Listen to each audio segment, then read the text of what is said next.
Fresh হয়ে গেছি, এবার বেরোচ্ছি। গিয়ে আগে দেখে আসি, আমাদের রুমটা 3 তলায় নেওয়া হয়েছে। তো নিউ এক্সপিরিয়েন্স, খুব ভাল লাগছে। মানে এতদিনের অপেক্ষা, মানে সময় যত এগিয়ে আসছে তত এক্সাইটমেন্ট বাড়ছে। মানে এক লাস্ট স্বপ্নপূরণ যাকে বলে। মায়ের সামনে সোজাসুজি দাঁড়াবো, মাকে সামনে থেকে দেখবো। তো চলো বেরোই। পেখম আর বাবুর আগে নেমে গেছে আগে অলরেডি, আমি নামছি। তো বেরিয়ে দেখাচ্ছি, পুরো উৎসবের মরশুম এখানে। স্টেশনে নেমে থেকে দেখছি।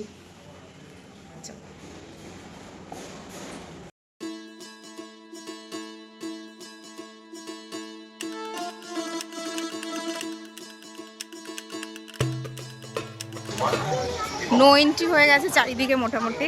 তো টোটো থেকে নেমে একটা ভিতরের রাস্তা ধরেছি, যদিও কিছু চিনি না। যেদিকে যেদিকে পুলিশ লোকজন যেতে বলছে সেদিকেই যাচ্ছি।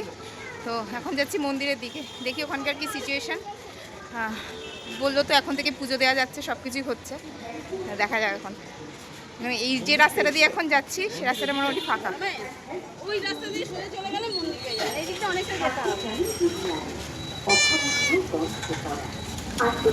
মোটামুটি জিজ্ঞেস করেই এগোতে হচ্ছে।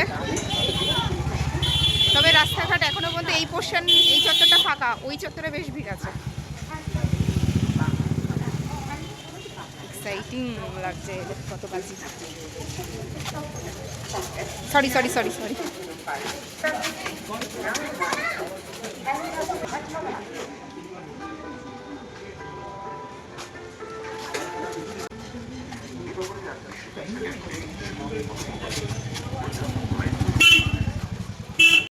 পথে যেতে যেতেই মায়ের এই মূর্তিটা চোখে পড়ল। একদম বড় মায়ের আদলে তৈরি হচ্ছে, আর এটা একটা কিন্তু বাড়ির পুজো। সামনেই বাড়ি, তাদের মণ্ডপ ছোট্ট করে তৈরি করে পুজোটা হচ্ছে। খুব সুন্দরভাবে মাকে সাজানো হচ্ছে। তার থেকে একটু এগিয়েই আমরা পৌঁছে গেছি বড় মায়ের আসল জায়গায়, মানে মন্দিরের সামনে। আর এখানে তো তখন লোকারণ্য বলতে গেলে ভালোই ভিড়। তখনও আমি দেখে অবাক হয়ে গেলাম, তখন থেকেই কিন্তু দণ্ডিকাটা অলমোস্ট শুরু হয়ে গেছিল। শক্তিরূপা মা কালী হলেন মহাবিশ্ব, তিনি পরমা শক্তি। মায়ের অনন্ত অশুভ শক্তির বিনাশের উদ্দেশ্যে সকলের জীবনের শান্তি কামনার উদ্দেশ্যে তোমরা দেখতেই পাচ্ছ ভিড়টা কেমন আস্তে আস্তে বাড়ছে। যত বিকেলের দিক থেকে সন্ধ্যার দিকে গড়াচ্ছে তত ভিড় আর আস্তে আস্তে বাড়ছে। আর এখানে মা আস্তে আস্তে প্রস্তুত হয়ে উঠছে।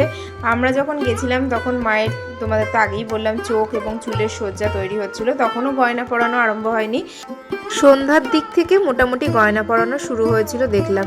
সে যেন এক অপরূপ দৃশ্য, মানে না দেখলে বিশ্বাস করা যায় না যে এত সুন্দরভাবে মাকে গয়না পরিয়ে সাজানো হয়। মায়ের মন্দিরের দিকে এগিয়ে যেতেই দেখলাম প্রচুর ফুচকাওয়ালা বসেছে, আর ওখানে সবাই ফুচকা খাচ্ছে। আর ওখানে কিন্তু একদমই সব নিরামিষ। তো আমি, পেখম আর বাবন আর বাদ থাকি কেন, আমরাও অল্প করে ফুচকা ট্রাই করে নিলাম। তবে আমাদের বারাসাতের ফুচকা কিন্তু টু গুড, ওখানকার ফুচকা আমার খুব একটা ভালো লাগেনি। তারপরে আর কি এদিক ওদিক একটু ঘুরে দেখতে লাগলাম, আর তারপরে চলে গেলাম গঙ্গার ঘাটে ওখানকার অবস্থা দেখতে, যে কেমন কি অবস্থা। কারণ আগে তো কখনো এই দিকটা আসা হয়নি। তো কোথা থেকে দণ্ডিকাটা শুরু হচ্ছে, কোথা থেকে স্নান করে উঠতে হবে, এই সবই দেখার জন্য চলে গেলাম গঙ্গার ঘাটের দিকে। আর তখন সবে সন্ধ্যাটা নেমে আসছে, আকাশের রংটা যেন অপূর্ব লাগছে। আর তখন কিন্তু ওখানে অনেকেই স্নান করছিল, আর এই সময় ভাটা চলছিল। কিন্তু আমরা যখন দণ্ডিকাটা শুরু হয়েছে তখন কিন্তু জোয়ার চলে এসেছিলো, সেটা তোমরা পরে ভিডিওতে দেখতে পাবে। আর এখন দেখতে পাচ্ছ সন্ধ্যা কিন্তু পুরো নেমেই গেছে বলতে গেলে, আর তেমনই লোকের ভিড়ও বেড়ে গেছে। এরপর আমরা আর কি এখান থেকে আস্তে আস্তে হোটেলের দিকে যাব বলে ঠিক করলাম, কারণ আবার তো ব্যাক করে আসতে হবে। তো গিয়ে খাওয়া দাওয়া সেরে পেখমকে একটু রেস্ট নেওয়াতে হবে। সকাল থেকে বেরিয়ে পেখমের একটুও বিশ্রাম হয়নি। তো যাওয়ার পথে পেখম কিনে নিল অনেকগুলো বাজি, আর আমরা এই দোকানে একটু চা খেয়ে নিলাম, কারণ ঠিকমতো চাটা খাওয়া হয়েছিল না, মাথাটা একটু ঝিমঝিম করছিল আর কি। এরপরে সোজা চলে গেলাম হোটেলের দিকে। আমাদের হোটেল কিন্তু অপোজিটেই ছিল, রাস্তাটা জাস্ট পার হলেই হোটেল চায়ের দোকান থেকে। তো চা খাওয়া দাওয়ার পর সেখান থেকে আমরা আস্তে আস্তে হোটেলের দিকে চলে গেলাম। পেখম আর বাবন অলরেডি পৌঁছে গেছে, আমার একটু লেট হচ্ছিল পার হতে। আর পেখম এখানে দাঁড়িয়েই ওর বাজিগুলো ফাটাচ্ছিল। আর সত্যি বলতে বেশ খিদেও পেয়েছিল, তাই বাবনকে বললাম সন্ধ্যা স্ন্যাক্স কিছু অর্ডার করতে, কিন্তু সবই কিন্তু হতে হবে নিরামিষ। তো চলে গেলাম। আমরা সন্ধ্যাবেলা স্ন্যাক্সে খাচ্ছি ভেজ চাউমিন, আর পেখম এখানে খেলছে। সন্ধ্যাবেলা ভেজ চাউমিন। আমাদের রাত্রিরের ডিনার এসে গেছে, যদিও হাফ শেষ হয়ে গেছে, ভিডিও করতে ভুলে গেছিলাম।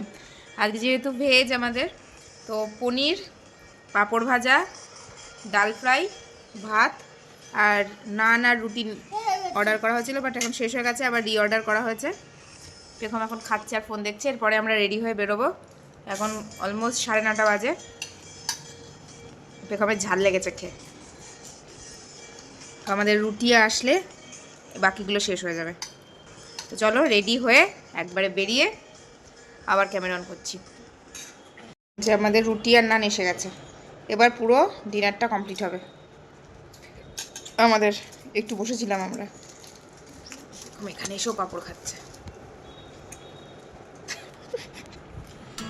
আমার ব্লগের এই পার্টটা এই পর্যন্তই ইতি। এরপরে আমরা একটু রেস্ট নিয়ে সবাই স্নান করে শুদ্ধ বস্ত্র পরে মায়ের পুজোর উদ্দেশ্যে রওনা দিলাম, আর দণ্ডি কাটার উদ্দেশ্যে।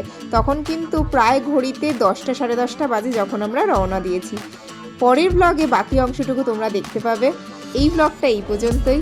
আশা করি তোমরা আমার সাথে থাকবে শেষ পর্যন্ত। ততক্ষণের জন্য সবাই ভালো থেকো, সুস্থ থেকো, টাটা।